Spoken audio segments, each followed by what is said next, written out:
Hello and welcome to SAP Cloud Integration course.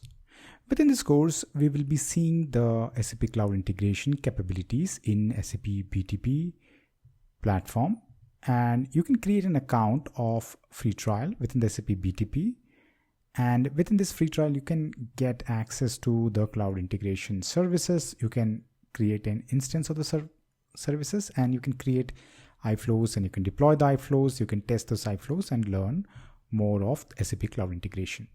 Now this course will be a getting started, so we will start the SAP Cloud Integration, and we will set the system, and this is based on 2025 Q1 update. So this is we are shooting this or recording this, we are recording this in late December, almost in the new year, so we are at the end of this year.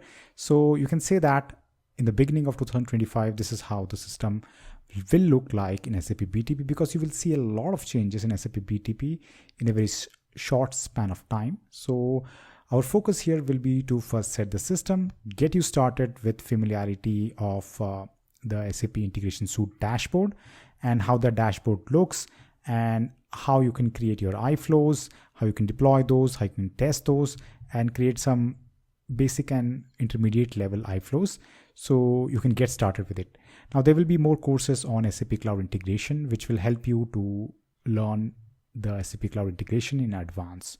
So let's get started with the basics. So first of all, we will try to understand why the SAP Cloud Integration we have, and the main reason for having the cloud integration is because we have multiple dependency across systems. So for example, you have a scenario. So this is a scenario where you have the Google AdWords, Google Analytics, and SAP Marketing Cloud and SAP ERP system. They are all interconnected to create a solution. So this solution is not dependent on a single suite or software, but multiple software communicating with each other. And if you try to integrate this at the endpoints, you are specifying specific codes. For example, in SAP Marketing Cloud, you want to create a connector which talk to Google AdWords, and they are specifically deployed for Google AdWords to SAP Marketing Clouds. Then what can happen is that if there is an update with your Google ads, so if there is the update and this changes the interface, then the same connector adapter will fail, and you have to go through the code of the Google AdWords and the SAP Marketing Cloud and update both of the codes. And it can happen that the Google AdWords other system integration can fail, and it may take more time. And it can also happen that the SAP Marketing Cloud, there is some update and which requires the adapter to be changed. So all these scenarios of update, there's a dependency which we are putting into multiple systems. And the individual module dependency is not a good practice when you create solution for long terms. So the better approach will be to take the benefit from the microservice architecture design model, where in the microservice architecture system design, you want to create or establish a system where you have scalability, agility, resilience, and maintainability, with the addition of the faster innovation and more effective resource allocation and a more flexible technology stack. So this is kind of a mouthful of definition, but what actually it means is we are trying to create a layer between different systems, and the different systems are here acting in a way buffer. So in between there is a layer of interconnected network which are connecting the system, and this interconnected network are in itself a computation unit, so you can do certain bit of code or processing there, so you don't have to really be dependent on one system. So for example, if this is system 1 and system 2 and system 3, so if there is an update with the system 2, then based on this adapter code, you have to also take care within the update of the system. The other way around can also be correct. So if there is this system upgrade, then this particular adapter is only affected and the code of this particular adapter need to be only changed. So that way you have a non-dependency between system and it will be much easier to maintain. And apart from this, there is a added benefit that you don't need to do a lot of development as per to basically get started with the integration. You don't have to really code a lot of adapters to basically connect multiple systems. You can use the existing infrastructure, you can use the existing drag and drop interface, which will help you to bring the code into low code and no code environment. So it will be easier to maintain and the new innovation or changes can be also fast. So we will see more on this, how actually the integration suite dashboard is designed. So you understand, okay, how different systems can be connected and it can have different protocol. We are not just only talking about that, okay, there is a HTTP call and APIs of the HTTP. There can be SOAP call, there can be multiple different platform or vendor specific integration calls, which are also part of the integration suite, which you can use without writing any existing code. So that all benefit you get a benefit of maintainability and more faster innovation cycle. So you can also add new system in place if your load of the system increase, and that can also be done very fast if you need those scenarios as well. So the scalability is also a critical aspect of designing solutions. If your solution start to get more load, then also you can quickly do the changes in the integration scenarios. So that aspect of scalability is also covered. Okay, so this is about the why part of the integration, cloud integration. So primarily you get less dependency between components, you get faster development and innovation, you get maintainability over time and scalability. So all this benefit you will see, and this integration suite is based out of the microservice architecture system design concept. So now the question comes is how we will be creating an integration scenario. So give me some example, just a theoretical example. If we have two companies and they are working together, so if we have company A and there is this logistic provider, which is a third party vendor, and the company A uses SAP systems and the company B uses non-SAP systems.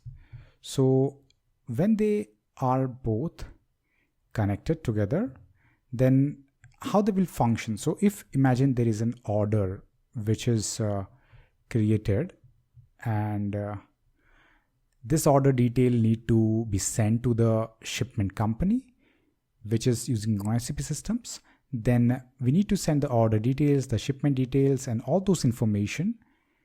And to do that, we need to write an integration code so that the non-SAP systems will be able to get the order details from the SAP systems.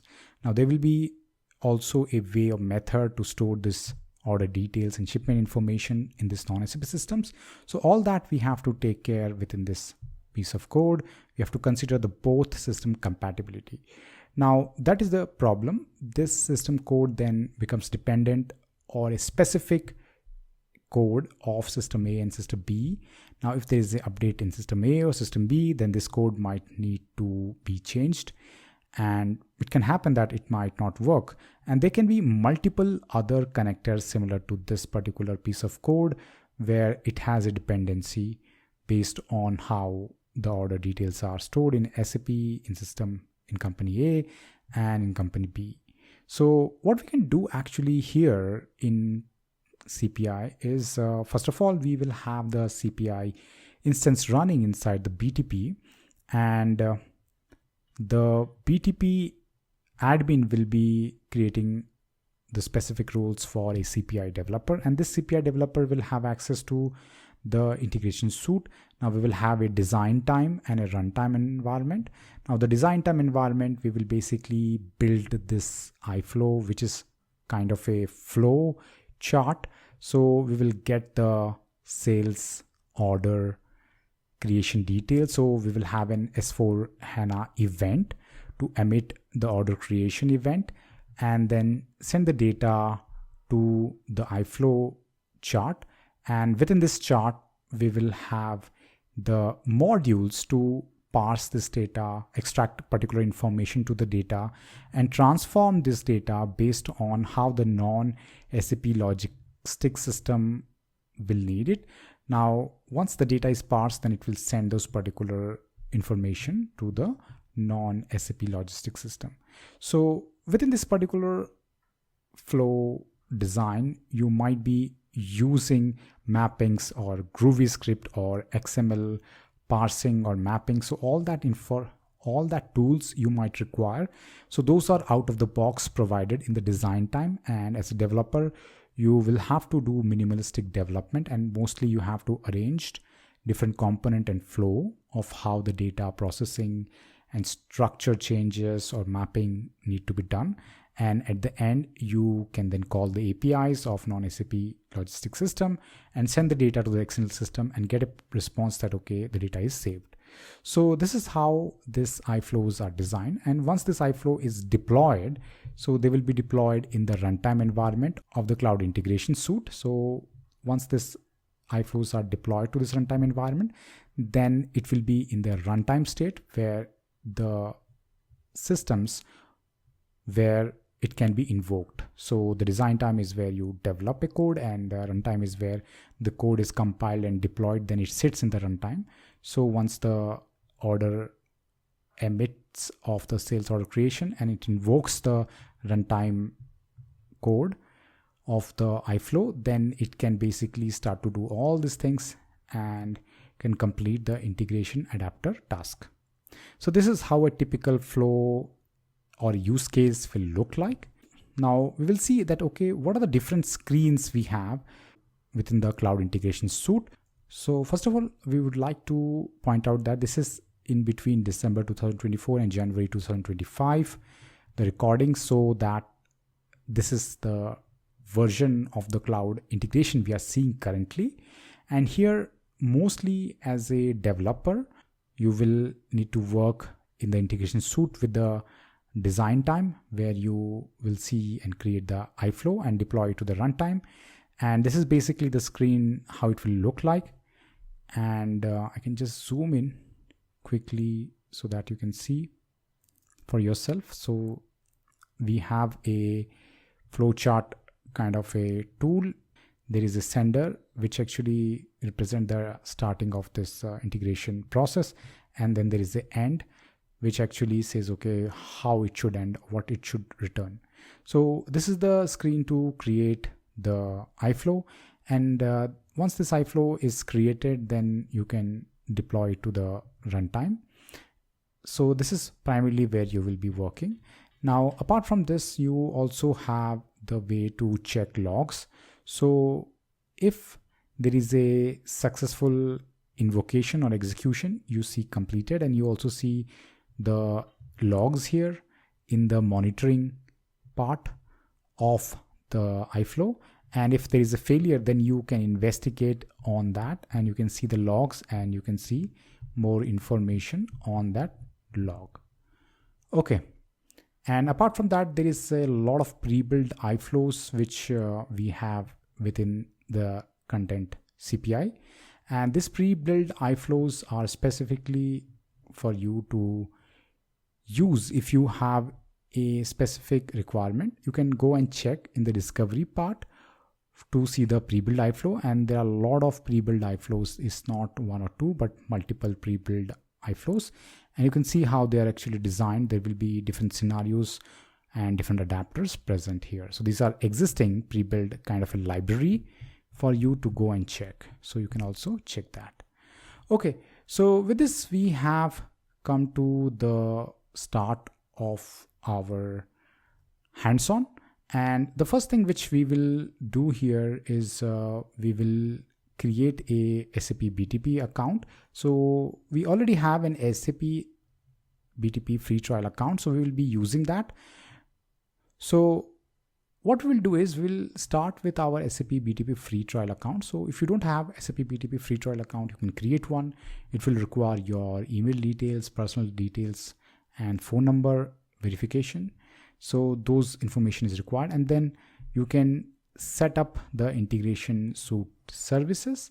Then you can also create the runtime environment with the integration suite. So the runtime and the design and the integration suite and the runtime environment, we need to create two services. So both the services and the roles should be assigned to the user, which will be developing the iFlows.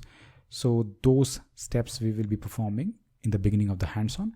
And then we will start with some of the basics iFlow design and seeing all these three things, which is the design time, the runtime, testing with the postman, and also testing the iFlows with the postman, and also checking the logs for error or success message, and also discovering.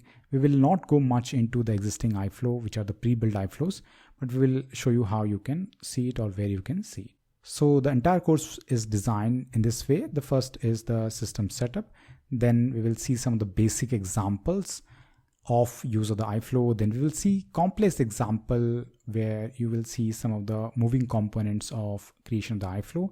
And then we have some other courses as well of cloud integration. Now these courses are from other teaching partners. So you will find that in those courses you have more advanced concept cover and more tools of the integration suite covered. So first of all, we will set the tone, and then you can actually start with other courses as well. So it will be easier for you to catch what are the more component and complex components which are present while building the iFlow. So let's catch up in our hands-on to get started with cloud integration.